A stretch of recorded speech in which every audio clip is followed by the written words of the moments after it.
Welcome to Santa Barbara Talks with Josh Molina. It's such a pleasure today to be here with Mina Wahab, who is a extraordinary multimedia journalist. She's an anchor. I guess she's anchoring today as well. And just somebody who's a total breath of fresh air for journalism in Santa Barbara. And so I'm totally looking forward to having a conversation and learning all about journalism, you, your background, everything. Welcome to the show, Mina. How are you? I'm good. I'm good. And thanks for that intro. I feel like I need to just like keep you around everywhere I go, just like announcing this on a megaphone. Yeah, I'm good at that, and it is true. It's authentic. I've encountered you a few times covering stories, and I've obviously you're on TV, so I watch you and your social media, and you do some really impressive work. So I want to start with the journalism. You are a multimedia journalist, so you're out there in the field sometimes. You anchor, you write your stuff, you produce your stuff, and it's just kind of fascinating to watch you do what you do out there in the community. As a reporter, I can really appreciate that. So, talk to me a little bit about your work at Channel 3, the kind of stories you like to do, kind of your story. How long have you been there, and how'd you go from reporter to now you're anchoring the news sometimes?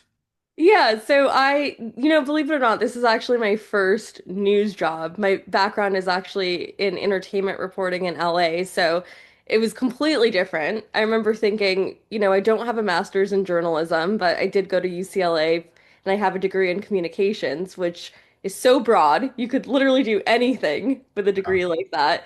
And so graduating from college, I remember thinking, okay, what do I do now? And so KEYT is my first like actual news job, and I think what's so cool is we learn how to do everything from start to finish. So as a multimedia journalist, I am coming up with the story in the morning of what I'm going to do that day. I'm setting up the interviews, I'm shooting the content myself, I'm editing the content myself, and then depending on whether producers want it to be a live story, I'm also going live either in the field or in studio. So people are like, how do you do a story a day? Like, that's crazy. And so, I do feel like it's a fast pace. And I think that's just kind of the nature of news. For me personally, I love stories that have a little bit more time to breathe, not the quick day turn. I like when I get to work on something called an HFR, which just means hold for release, where you have multiple days to do interviews, to put a story together. It's a little bit longer of a story, it's fully fleshed out. But I feel like in today's day and age, there's not a lot of stories like that. Everything is just like quick, quick, quick. We just want to know what's happening today. And so sometimes I do struggle a little bit with that, like, do we just do the quick day turn? How do I make room for the stories that I really care about? So that's kind of what I deal with on a daily basis. So walk me through your day. I know my day as a reporter, it's so in the morning I kind of have to have an idea of where I'm headed. Maybe I plan something the day before. Some days I wake up and I'm thinking, I don't know, I don't have anything. What am I going to do? Like I have to find something. And then by 4 or 5 o'clock, I kind of have it done and I'm ready to go. But that journey for a journalist is incredibly tense. There's anxiety, but it's also full of creativity because once you find that story, you're sort of relieved, and then you can sort of go. For TV, of course, it's a different process because you're looking for different things. I mean, I can go read an agenda, right, and find a little item there, and then turn it into a story. You're looking for obviously visuals, right? It's a different kind of storytelling. So walk me through your day when you have to come up with that story today. How do you do that? There's so many different strategies and everyone has a different method. I know one of my mentors who works at the news, Tracy Lair, who I love. I feel like she gives the best advice. One time she told me, all you have to do is just go outside, like go out in Santa Barbara, walk around and just open your eyes and see if anything sticks out to you. Like there's a story everywhere you look. And I remember taking her advice once and being like, this is kind of crazy, but let's give this a shot. And I was walking on State Street. I saw someone who was typewriting different poems for people at the farmer's market. And I was like, oh, this is kind of cool. What are you doing? And he was talking about how he has a typewriting business on the side just for fun to encourage people to get into writing. And it's a way of connecting with strangers out in the street. And so I did a story on that. And it's a light, fluffy piece, I guess, but it was fun to just be able to stumble upon a story. But another thing that I do is I try to figure out what's happening nationally. What are people talking about that's affecting the country as a whole? And then how do you take that and localize it to Santa Barbara? So if there's some sort of immigration policy, how is that impacting people here at home? Or if there's, a new law, or the overturning of a law, how is that going to affect people at the local level? So there's so many different ways to come up with stories. Either um, it's something that you hear a story the day of. There's a breaking news story. There's a fire. There's, God forbid, when something does happen, it's like if we have a story planned, we have to pivot and cover the new thing that just happened that takes higher priority. But in Santa Barbara, I don't feel like I come across that as frequently. It's not like in LA, there's a homicide, there's a car crash, there's a police chase. Like, how often do we have that in Santa Barbara? So I do feel like it's a little bit different. And it's a blessing and it's also a curse because sometimes I'm like, I don't have a story today. Like, I can't just whip up a story out of thin air. So that it is a challenge for sure. I want to talk to you. So the first time I met you in person was at City Hall, back of the room, just sort of like a hi introduction, kind of thing. You could probably get that all the time because you're on TV and people think they know you and they recognize you, like, oh, that's her, kind of thing. And then we had a couple conversations at a recent events we were covering, and you strike me as being the kind of journalist who's like one of a kind in Santa Barbara. And so what I mean by that is. I'm a total introvert, right? Like, I mean, most journalists I know are introverts. They find journalism, it's a way for them to come out of their shell. You seem like an extrovert in the sense of you kind of love every second that you're doing something, at least in the times that I've seen you do them. And that's pretty cool. And maybe that comes from being in the entertainment world and sort of working on different kinds of stories. And also, I imagine when you're an entertainment reporter, you're also performing a little bit too, because you're also a star. You're also a celebrity. It's like a different than Terry Crews or someone you're interviewing. So, can you talk to me a little bit about working for, whether it's the Young Turks or popcorn TV media, TMZ, some of the Yeah. stuff that I saw in your background? What is that world like? Yeah, so the Young Turks Network, that was one of my first experiences. I interned for them back when they were a part of Current TV, and it was during the Obama-Romney election. And I remember just being fascinated by the hosts, by Cenk Uygur, by Anna Kasparian, because they really had this ability to have these conversations on camera. And I'm looking around looking for a teleprompter. I don't see a teleprompter there. And Mhm. I'm just like, this is crazy. So there's no teleprompter. It's just completely organic. A lot of prep going into these conversations. And um, I guess the difference between the Young Turks and mainstream news media is the Young Turks, uh, I mean, some might argue that it's more authentic because you're hearing their opinions, and everyone has a different opinion on what journalism is. Is it showing both sides of a story? Is it taking the facts and critically looking at them and infusing your opinion into the facts? I mean, I feel like there's this idea that journalists are supposed to be neutral, objective observers.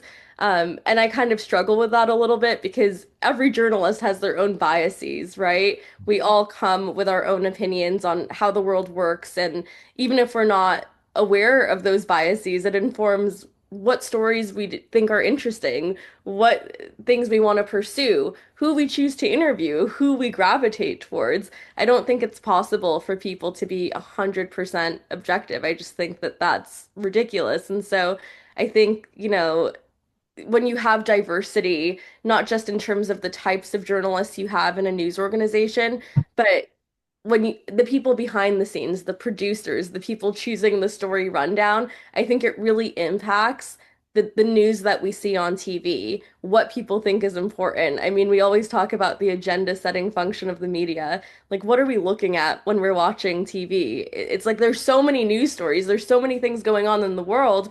We don't always see all of that because we're only seeing what, the producers have chosen is an important story. And sometimes I'll pitch a story that I think is great, that I think is important, and it gets shot down. And it really depends on who's in charge and what someone values or what they think works for that, I guess for the show rundown that day. And so I really enjoyed my time at the Young Turks Network, but I also felt I was really young. I was in I think I was 20 years old.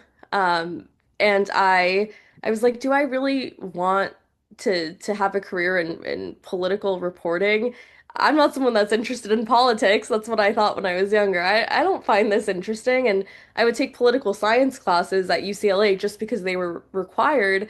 And I would notice I would always excel in those classes. I remember one of my political science classes, I got an A plus, and it's really difficult to get an A plus in a college course. I mean, most people will get an A, B, and I was like, that's strange. Like, I don't even like politics.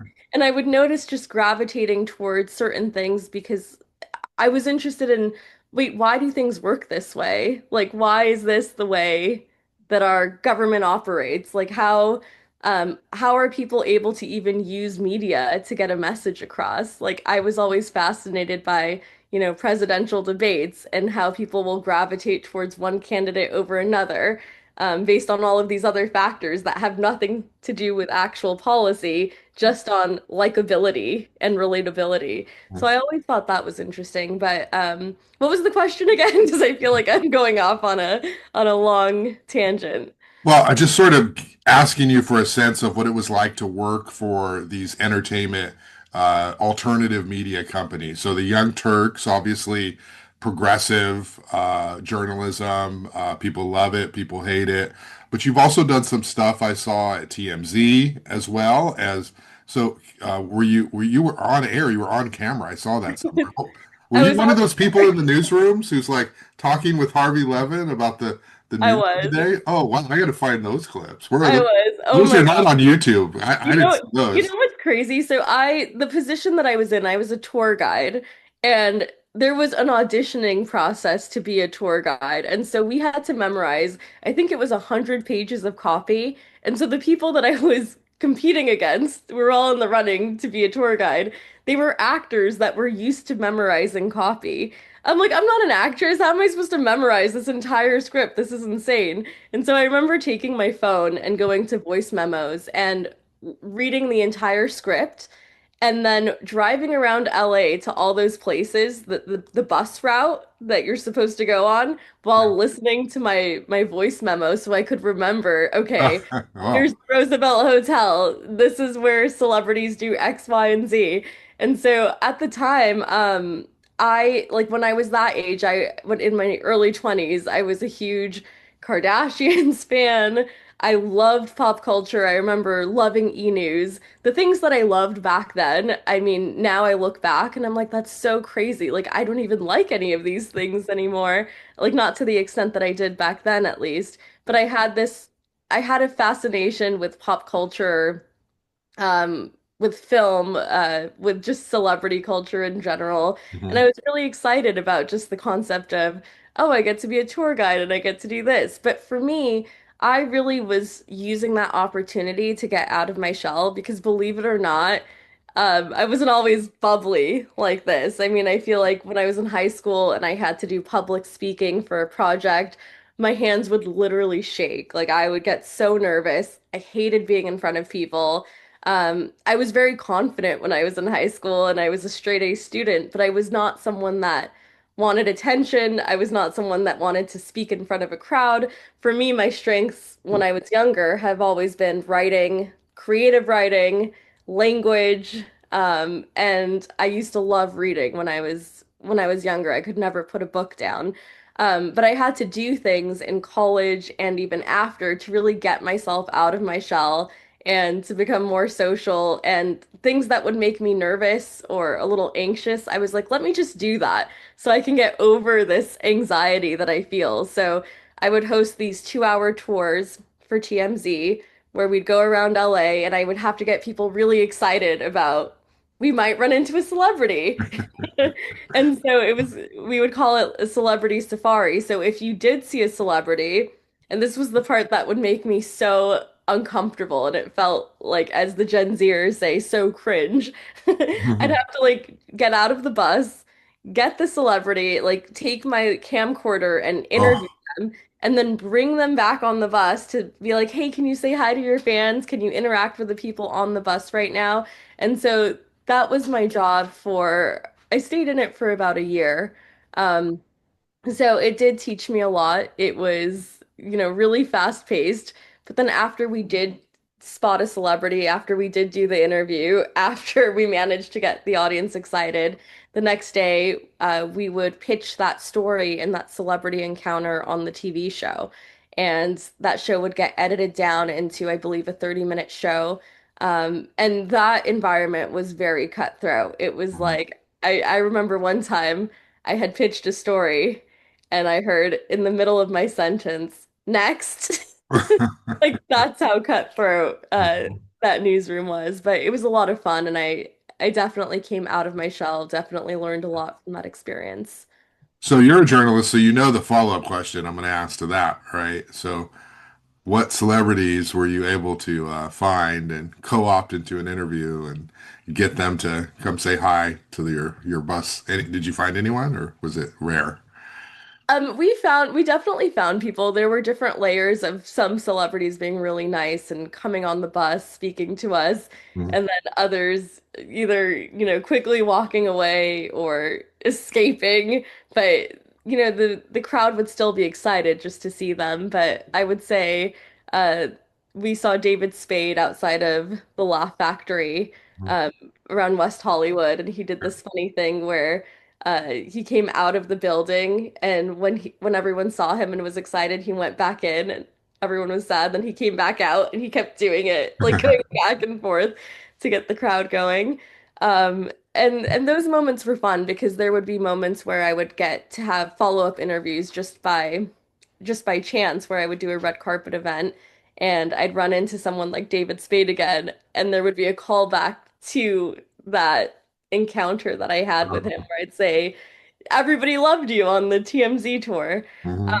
What I think was so brilliant about Harvey Levin and the way he operates is that you have this tour bus and you have a TV show, and everything is like this circular mechanism of promoting the other thing. So the tour promotes the show promotes the tour. When you see celebrities, it creates news content for the show.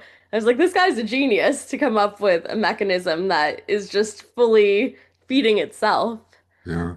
Did you Yeah. talk to him? Did you get a chance to know him at all? Not really, honestly. I think that was like one of the things that was a little frustrating was I didn't feel like I was still in the tour guide phase, Yeah. and I remember thinking I can work my way up and I can become a producer, and I can be on the TV show more. But after a certain point, I had to ask myself, is this really what I want to do? Like, Yeah. as much as I love pop culture, at the same time that I was doing TMZ, I was also doing freelance entertainment reporting, press junkets, red carpet events. And I remember thinking, as grateful as I am for this opportunity to get out of my shell, interview celebrities, be on the TV show, get over my shyness, do I respect the type of the type of journalism that this is? Like, can I really call this journalism? Do I want to be the person that's known for going up to a celebrity and saying, "Hey, let me just get that sound bite"? Like, it Mhm. just didn't feel good, and it didn't feel. It wasn't the type of interaction I wanted. Like for me, I genuinely care about having like a conversation with someone where it's not just a zero-sum game where I'm trying to get something out of them and then using that content to get ratings or to get a story. I don't enjoy that. Like, I really want to feel like I am having a heart to heart with whoever it is, whether it's a celebrity, whether it's just a regular person on the street, Yeah. whoever it is. I don't like to feel like I'm just extracting something from someone. Even if I know that I can, even if I know that I have the ability to, it just doesn't feel good at the end of the day. And I kind of felt like that's what TMZ was. And I had to really think, is this what I want for myself?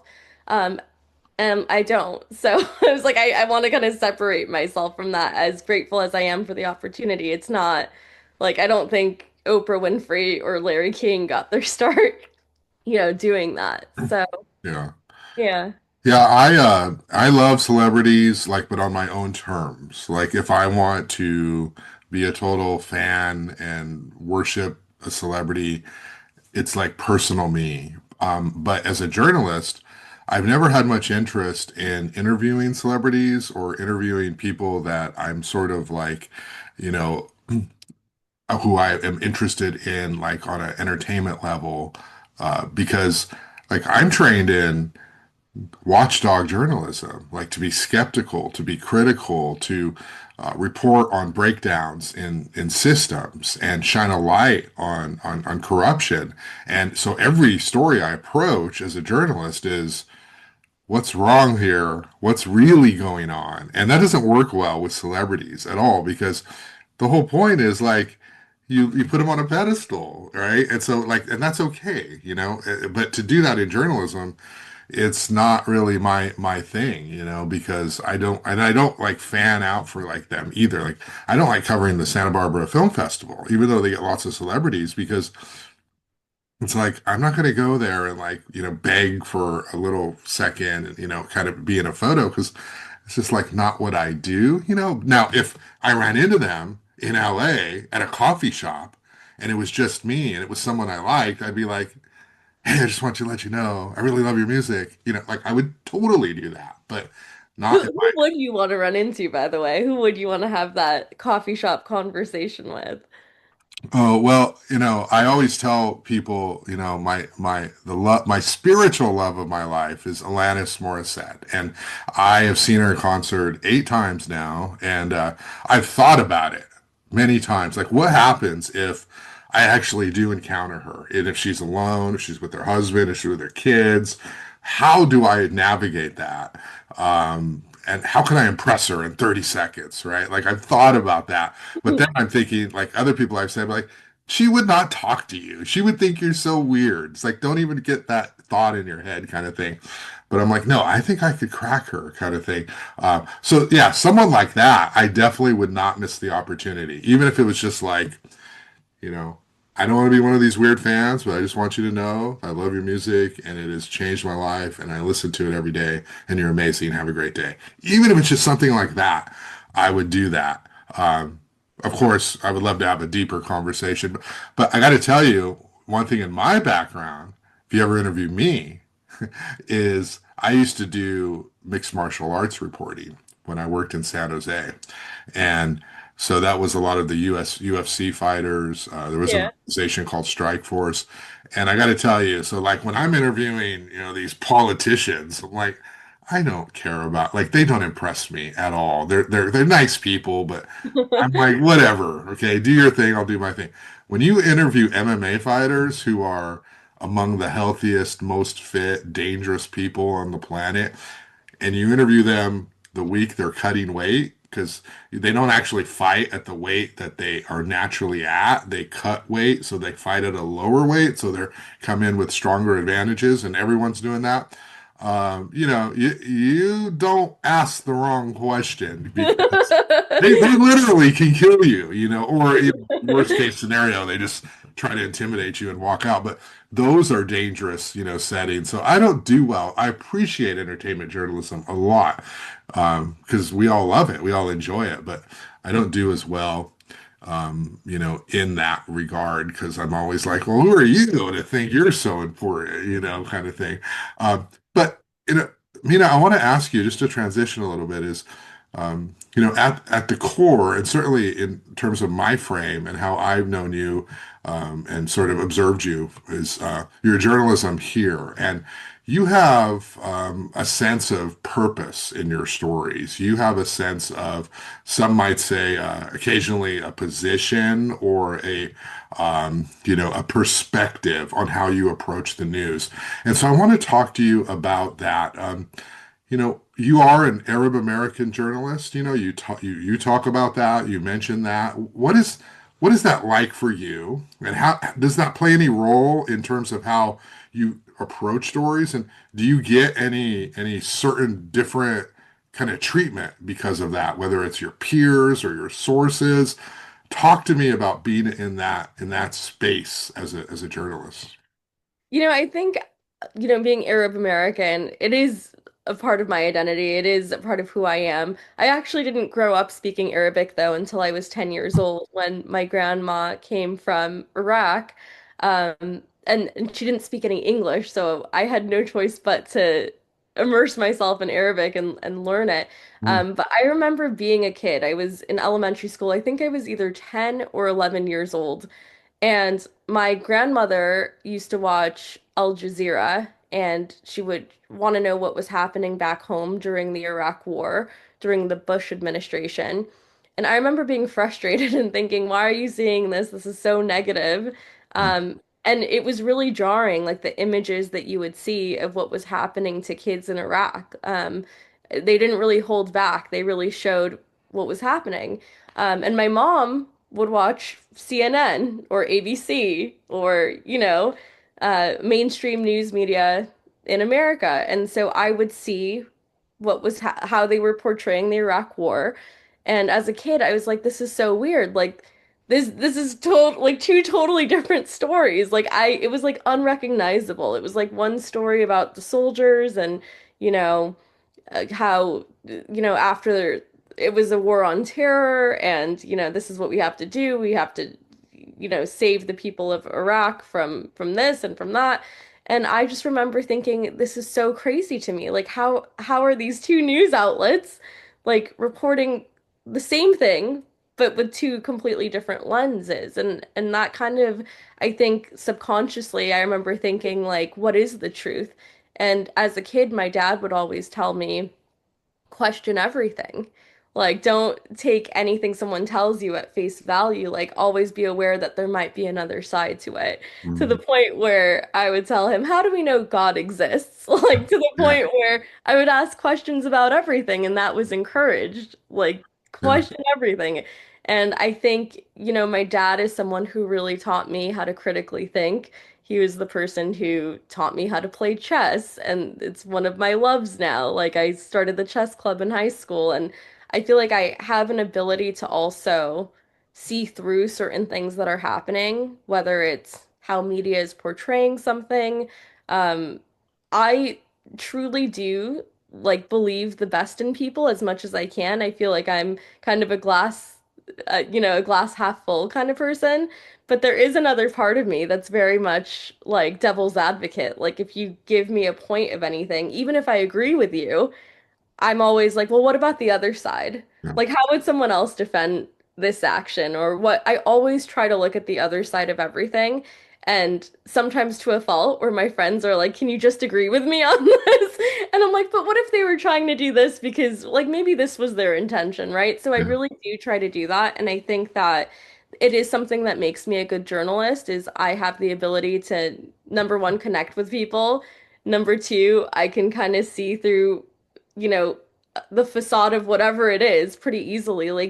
And I think most people can. I think most people know when something doesn't feel right. Like, your intuition tells you if someone is being um, deceitful, genuine. Like, you can feel that in conversations with people. But I do feel like, yeah, my identity as an Arab American is important. It helps me see things maybe in a different way. I think diversity is super important. Like, my experience is not going to be the same as, you know, I don't know, someone else who was like maybe born in Santa Barbara, different lifestyle. I mean, we all have our unique experiences that help us connect with people in different ways. I know, like, I can also speak Spanish, and so when I come across someone who doesn't speak English in Santa Barbara and they don't want to do an interview with me, I'll tell them, like, we can do the interview in Spanish, like, puedo hablar en español también, pero como una gringa, and then they'll laugh about that. So I try my best to connect with people, even if it's like not perfect, and I try to get on people's level and I try to make them comfortable because I genuinely do care. And if I didn't, I probably would just be like, okay, let's do a 2 minute interview. I'll get the soundbite, I'll leave. But oftentimes I'm having much longer conversations with people, even on these tight turns, because I really do care about their perspective, their experience, like what they're going through. Yeah. Wow, that's like a triple threat, right? You got like Arabic and Spanish and English. Obviously, as a woman in journalism, you face discrimination, whether it's, subconscious or, unconscious. People treat you in a different way than they might treat me. I might have different ways people discriminate against me. Have you felt anything being Arab American, particularly, this year, last year, last couple of years? Are people good to you in Santa Barbara, or is there any sort of sense of discrimination that you've experienced in this town? I mean, I think people in Santa Barbara are some of the nicest people I've ever met. Like, genuinely. Like, the people are unlike, I mean, I'm from LA. I love the diversity of LA. I love that you can find every demographic. You can find Indians, Arabs, Asians, white people, black people. Like, I feel like, Santa Barbara is the demographic's a little bit different, but I feel like I've had really great conversations with people, and I feel like the people here are so kind. There's like a huge emphasis on philanthropy, on caring about the community. I remember one of the first stories I got assigned was a beach cleanup day when I was like brand new to the job. And I was like, oh, I was telling my producer, I was like, oh, is it like court-ordered community service? And he was like, no. I was like, well, why would they clean the beach? Like, why would they do that? And he's like, because they care. And I was like, oh my God, that's so beautiful. What a novel concept. Like, I haven't seen that level of, generosity and People will just pick up cigarette butts for fun on a Saturday. like you don't have other things to do. And so I feel like and I know that sounds like a little bit cynical, but like coming from LA and the entertainment industry where everyone's like, what can you do for me? And you're surrounded by people like that who just want to extract something from you. Like coming to Santa Barbara in a lot of ways was like a breath of fresh air because I was like, wow, there's so many nonprofits here. There's so many people who care. I remember even just like for me, I love the Santa Barbara International Film Festival. That is the one thing I look forward to every year. And it was the first gig I ever had before I even became a reporter. So, like years ago, I covered it when I lived in LA. I drove all the way up here and I came with just my phone. And I remember interviewing Dev Patel from Slumdog Millionaire, but he was Oh, at the film festival for his role in Lion. And I just remember thinking, like, wow, this is the best experience I've ever had. Like if this is what I'm having and it's my first thing I've ever covered, like I can only imagine what's to come. But it's still one of my favorite events, like in my career, just thinking about how the film festival has grown, how it's run, and then thinking about Roger Durling and stories I've covered in the past where there's a film camp with kids and he's teaching them how to edit and he's teaching them about cinema.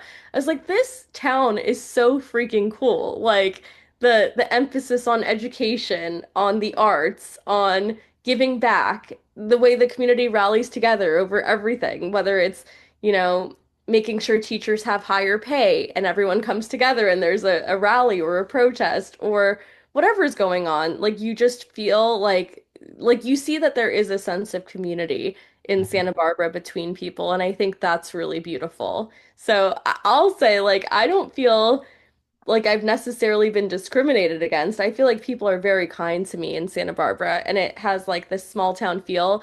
And even though, like, I'm shocked that people will come up to me and say, "You're Mina Wahab," because mhm, when I worked in the entertainment industry, I didn't even want to use the last name Wahab. I mhm, thought it sounded too Arab, not marketable.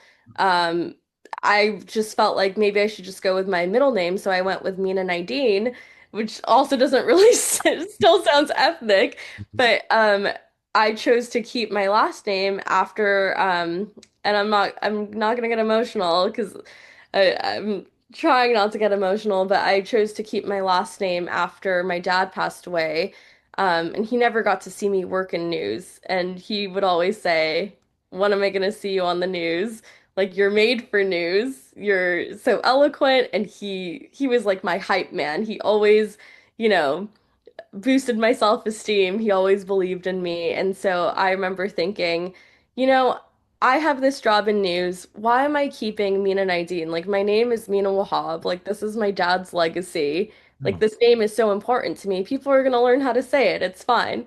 And so now when people say you're Mina Wahab, I'm like, this is so funny to hear like white people correctly pronouncing my name when they never were able to in grade school.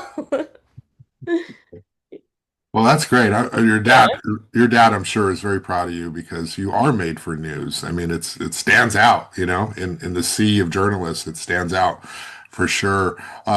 You did some entertainment work at Popcorn Media, and we have talked about this is your sense of love for movies, right? So let's just go down that path for a second. Um, you don't get to watch as many, I know, but what's your favorite movie? Like, what kind of movie does Mina Wahab get into? This question drives me insane. I'm like, how do I narrow down my favorite movie? Because I have so many and there's no common thread. All of them are so random. It doesn't make any sense. So like I would say like one that sticks out to me is Pan's Labyrinth, right? It's a story set during the Spanish Civil War. It's about, this girl's imagination and how she escapes the abuse of her stepfather through this magical world, and it's a story that always pulls at my heartstrings every time I've watched it. Like, have you seen it? El Oh, laberinto del fauno. It's so good. It's Guillermo del Toro. It's you know this crazy world that he's I have concocted. seen Bad Guys too. Most of the movies I watch these days are involving animated characters. Yes. I love that. No, I actually do love that. I have to like stay on top of the kids genre too because of my 3-year-old niece. She Oh, like loves that, even though she doesn't get to watch a lot of TV. but don't you like?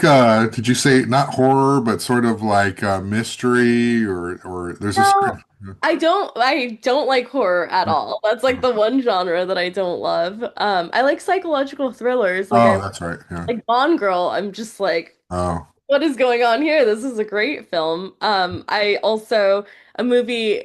I feel like a good test of a movie also is can you see it again and again and not get bored of it or like not get sick of it?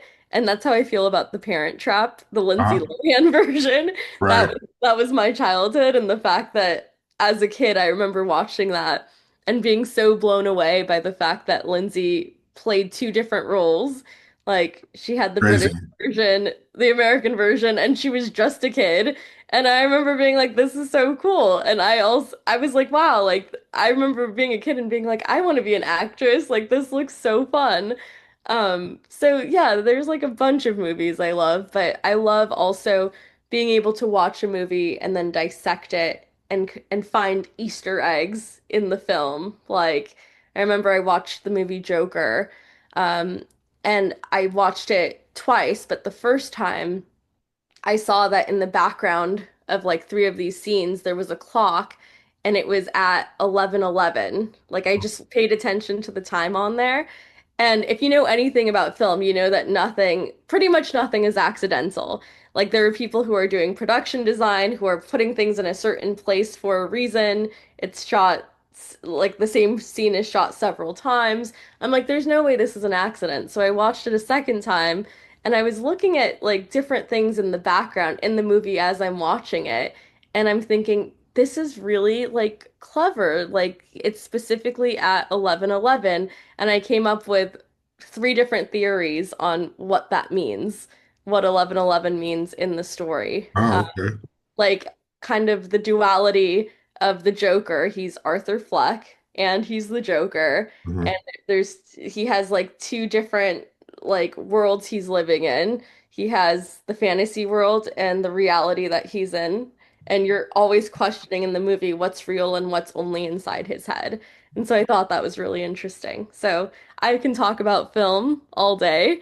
I I'm manifesting this somehow. I hope I can work with Santa Barbara Film Fest in a deeper capacity instead of just having to wait once a year to cover the film festival. Mhm. I would love to do panels where I interview people live on stage and we really dig deep into the film. Yeah. And their body of work. And Roger Durling always has amazing guests doing that, and he does it as well. And every time I go to the film fest, I'm like, oh, I have to run back to the station and edit my story. I wish I could stay here forever. I don't want to leave. Right. So for me to feel that way, I feel like there's something pulling me back there. It's just I left entertainment feeling like it was like surface level and I wasn't getting those deep conversations. But I feel like Santa Barbara Film Fest is so different from what you see in LA. Like people aren't talking to celebrities as if they're a celebrity. They're asking questions that matter. You Yeah. see kids on the red carpet, Right. asking questions, and I'll interview those kids from Santa Barbara Middle School or all of these different schools that have an opportunity to also be entertainment reporters. And the questions that these kids come up with for the actor who's walking down the red carpet is so much more profound than the people that I worked with in the industry for years. And Yeah. my mind is constantly blown. Like, wow, the Santa Barbara education system is doing wonders because these kids are so on top of it. They're so professional. They're asking thought-provoking questions. And I didn't feel like I came across that a lot in LA. I felt like I was coming across people who were saying, "What's your favorite flavor of ice cream?" and what celebrity are you dating? It wasn't like that depth that I kind of see in Santa Barbara. Yeah. So speaking of profound questions and important questions, let me go back to the journalism a second. You had a really good scoop, I don't know, a year, 2 years ago, or a year ago, with the UCSB professor who was running for president. It was he was like a Green Party Oh, candidate running for vice president, you mean running for before? vice president. Yeah. Yeah. Yeah, yeah. And because I remember seeing that, it was, I think you may have been the only journalist who got like a sit down with him. Yeah. Can you talk a little bit about that? I mean, to the degree, your process and, what you want to share, but I know that was watched, that was viewed, people were talking about it. How did you get that interview? And what did that moment sort of mean to be able to talk to him? And I think you were the only one. How did I get that interview? Well, I feel like it's just the power of building relationships and showing up, going to multiple events and talking to people and just asking and saying, "Hey, um, do you mind if I have a conversation with you? Can I have an interview with Jill Stein?" That's Which, right. Yeah. which I mean, that interview, I've talked to a lot of politicians before. I did it when I went to Politicon, like before I even had this job.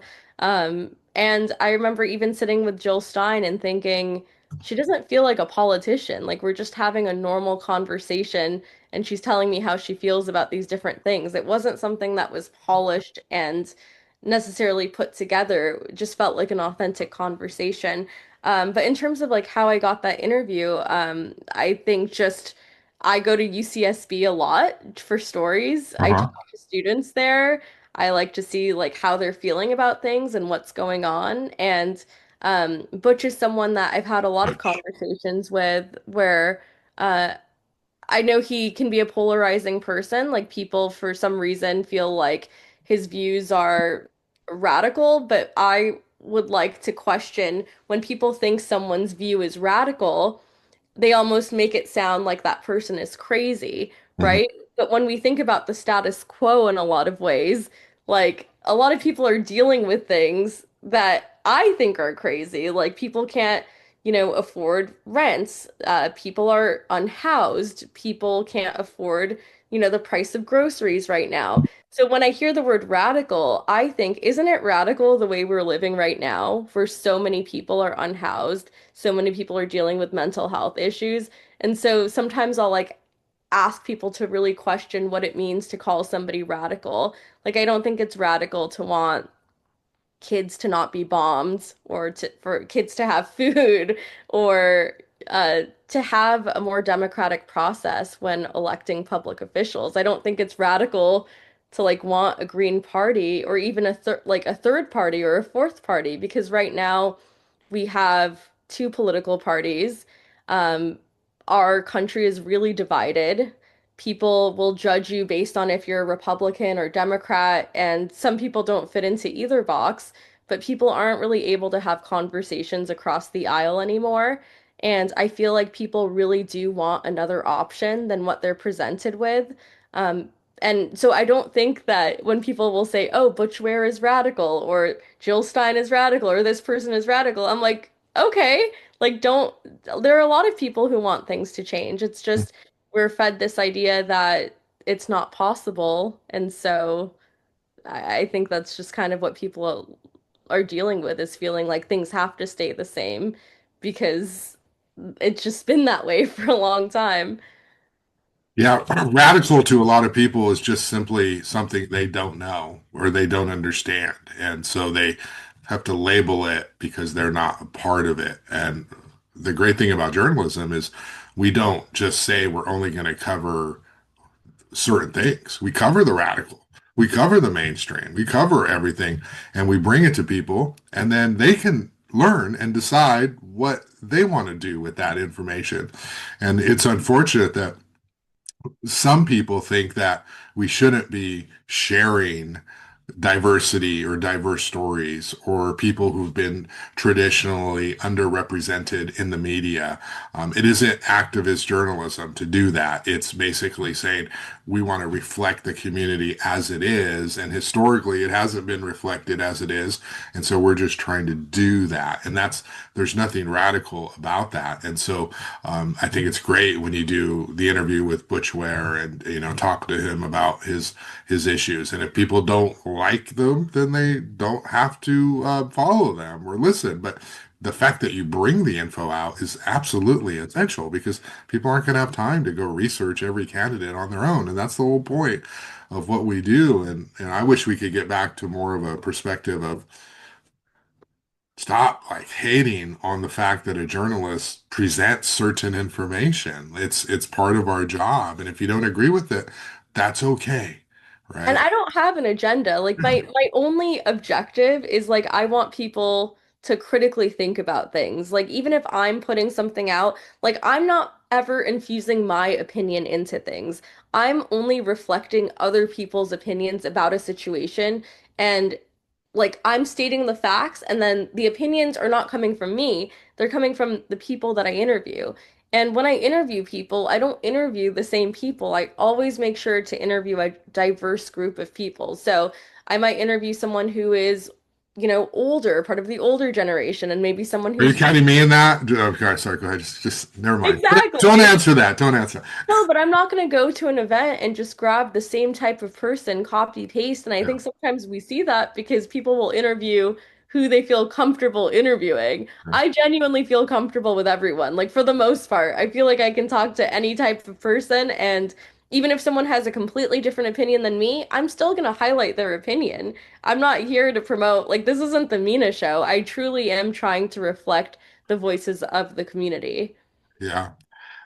Too often journalists interview sources that are easy. Like it's easy for me to contact them, so I'm going to do that, and then that's what is reflected.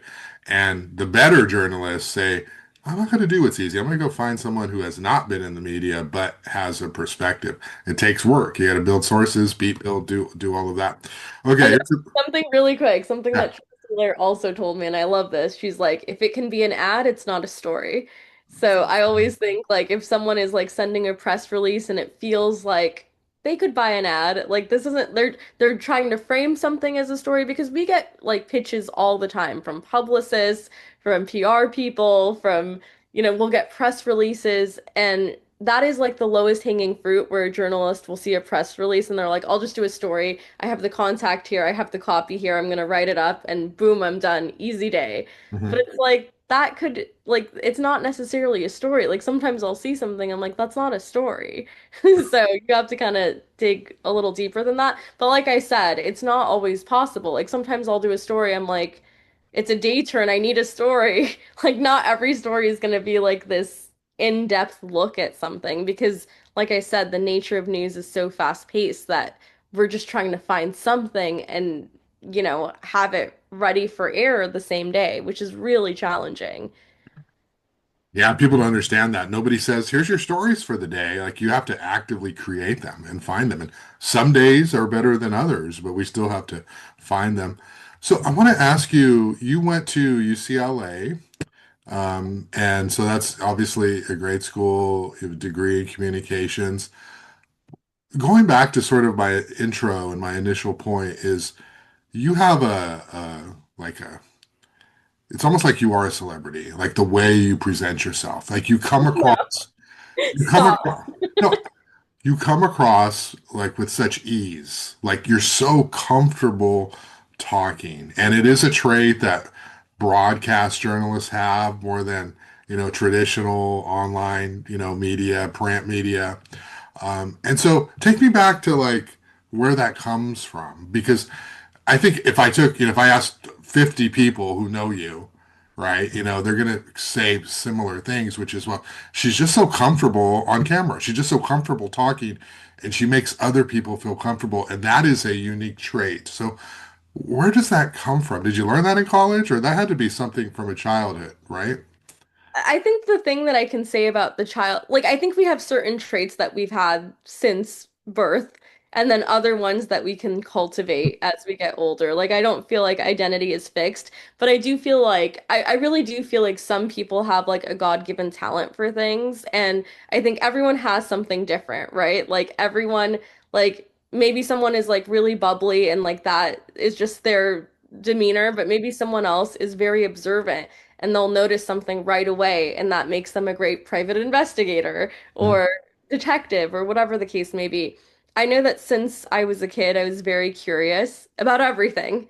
And I just, like, even as a child, I would watch Unsolved Mysteries with my dad.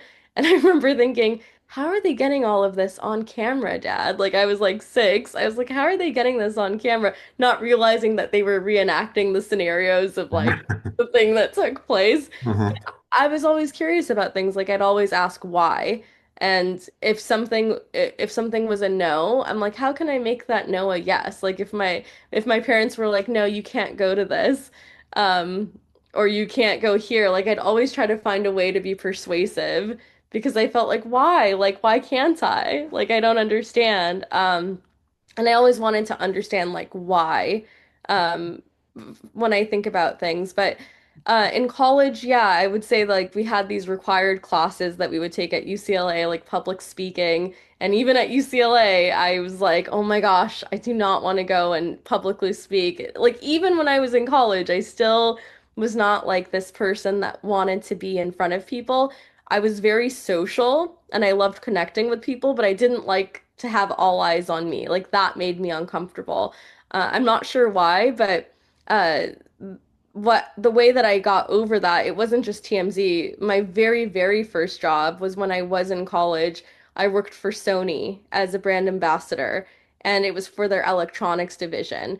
And they had certain requirements where we had to market their electronic products and we had to host these large scale events on campus and get kids excited about Sony products. So I was like, great, I'm really putting myself out there, planning events and and I would have to like host an event and get people excited about a waterproof camera. How am I going to do that? I'm going to pretend that they dropped it in the water and be like, oh my God, what did you just do? And then show them that it's a waterproof camera. Like I'd find creative ways to do it. So to answer your question, was I always outgoing? I always wanted to have a lot of friends and like I always wanted um to feel connected to people, but I feel like in high school I was more not introverted but shy. Mhm. Um Shy and confident simultaneously.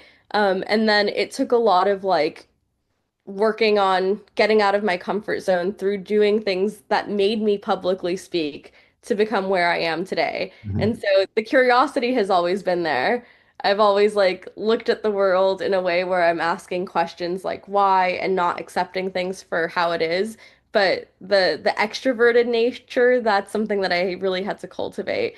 And like sometimes I'm like, I wish I could be introverted because it would be so nice to recharge on my own and have hobbies where I genuinely enjoy doing things on my own. But Mhm. so much of my joy really does come from connecting with other people.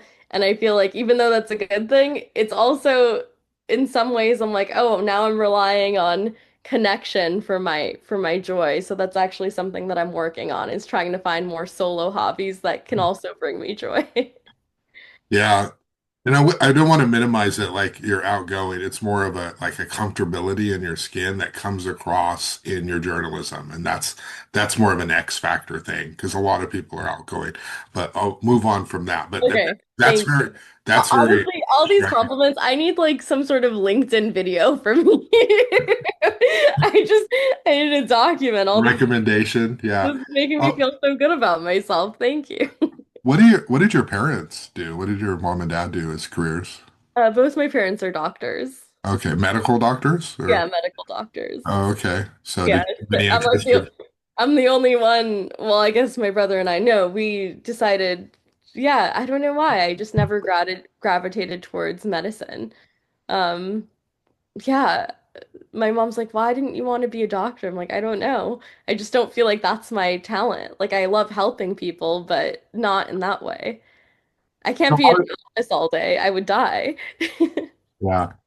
A lot of times kids want to do something different than their parents do, like they're so caught up in that growing up. It's like, My family is filled with doctors, like my uncle, like, it's they're just I feel like that's kind of your choice in the Middle East. Like you become a doctor or an engineer. Like there's not like a lot of choices. It's not like my parents were like, we're gonna be news reporters. Like there's only uh, so many things that you can do.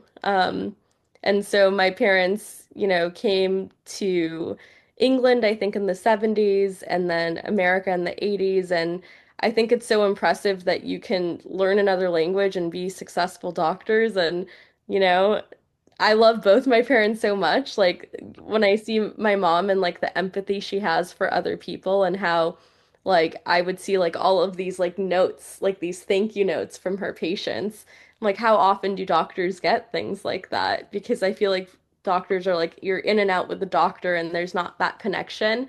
But my mom always cared so much about people and like really helping them that even if she was off the clock and she would see someone in the street and she would notice that something was wrong, she would always try to help. And I think I think I'm really lucky to have the parents that I have, honestly.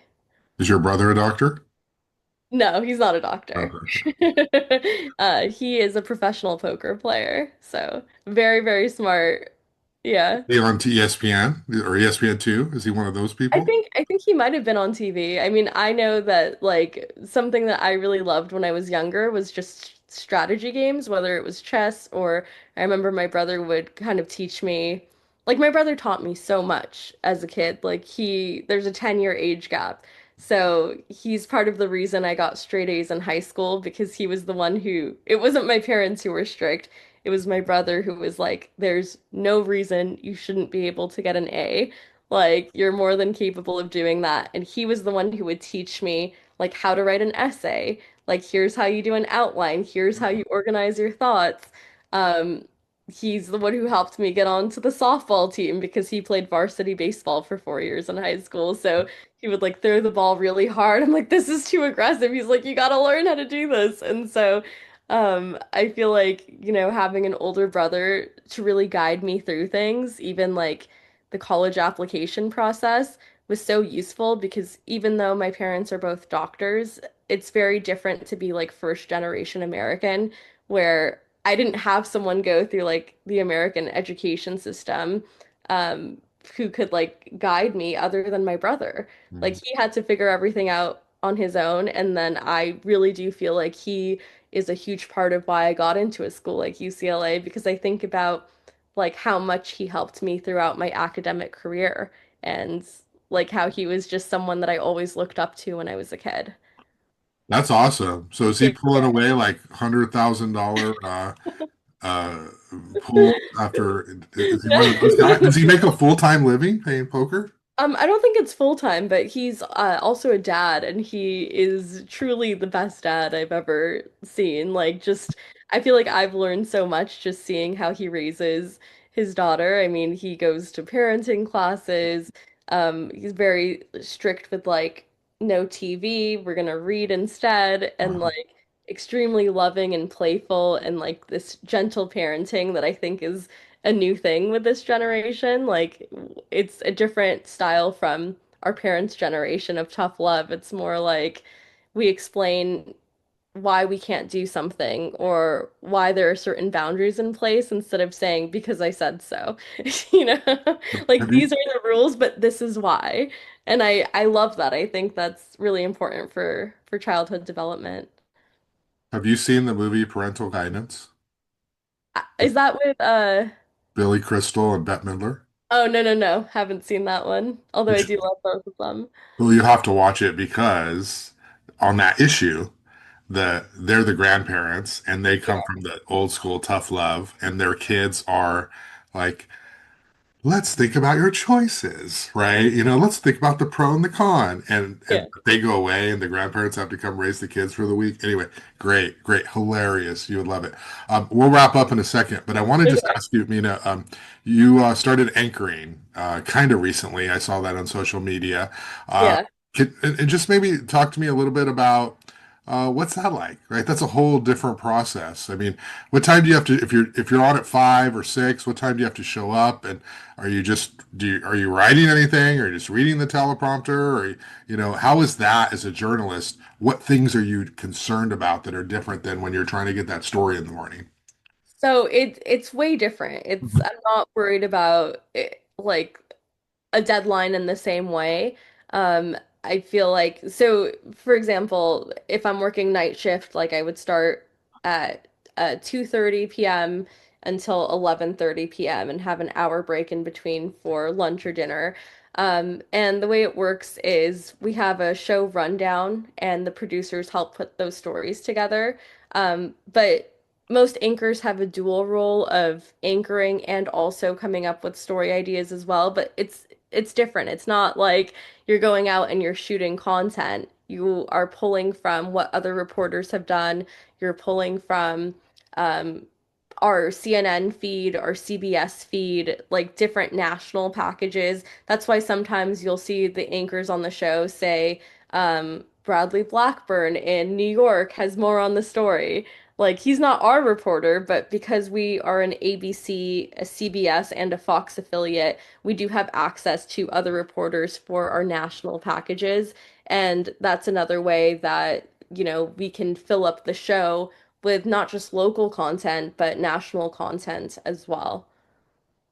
All right. Yeah. And are you nervous when you're like on camera for 30 minutes or whatever, or you got it down? You're easy.